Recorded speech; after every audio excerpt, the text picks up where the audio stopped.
بسم اللہ الرحمن الرحیم۔ السلام علیکم ناظرین، ہم سب ہی جانتے ہیں کہ حج ایک فرض عبادت ہے اور اللہ تعالیٰ کو یہ بہت پسند ہے، لیکن ہر سال ہم حج نہیں کر سکتے اور بہت سے ایسے لوگ بھی ہیں جو حج نہیں کر سکتے اپنے مالی معاملات کی وجہ سے۔ تو وہ لوگ یوم عرفہ کے دن روزہ رکھ کر اپنی عبادت کر سکتے ہیں اور اللہ تعالیٰ سے اپنے گناہوں کی معافی مانگ سکتے ہیں۔ اللہ پاک ان کی اس کوشش کو قبول فرمائیں۔ روزہ نبی کریم صلی اللہ علیہ وآلہ وسلم نے اس روزے کی بہت زیادہ فضیلت بیان کی ہے۔ ان دنوں کی تو ویسے ہی بہت فضیلت ہے۔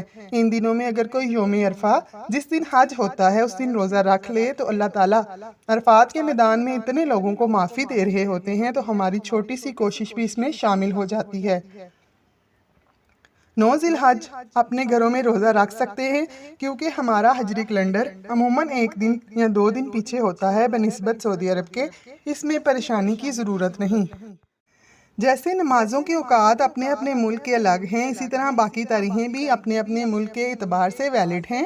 ورنہ آپ یہ بھی کر سکتے ہیں کہ آپ اپنی 9 تاریخ کو بھی روزہ رکھ لیں اور جس دن وہاں حج ہو رہا ہو اس دن بھی روزہ رکھ لیں، کیونکہ یہ ایک دن نہیں بلکہ سارے دنوں کے روزے کی بہت زیادہ فضیلت ہے۔ رسول صلی اللہ علیہ وسلم کی زوجہ مطہرہ سے روایت ہے، وہ فرماتی ہیں کہ رسول اللہ صلی اللہ علیہ وآلہ وسلم 10ویں محرم اور ذی الحج کے 9ویں دن ہر مہینے کے پہلے 2 جمعرات اور سوموار کو بھی روزہ رکھتے تھے۔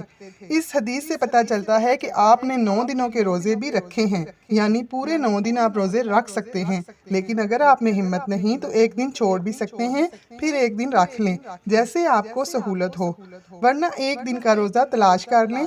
اس کا ثواب کیا ہے؟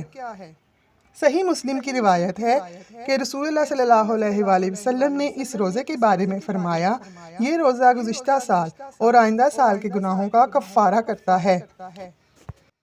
یہ روزہ 2 سال کے گناہوں کی معافی کا ذریعہ بنتا ہے، کیونکہ اس دن حج کے میدان میں، عرفات کے میدان میں بہت سارے لوگوں کی معافی ہو رہی ہوتی ہے۔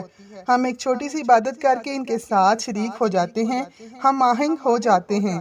اب آپ ایسے کریں کہ اس روزے کو خود بھی رکھیں اور گھر والوں کو بھی تلقین کریں۔ اللہ ہمیں اس مقصد میں کامیاب کرے اور ہمت عطا کرے کہ ہم اللہ تعالیٰ کو اپنی اس چھوٹی سی کوشش سے خوش کر سکیں۔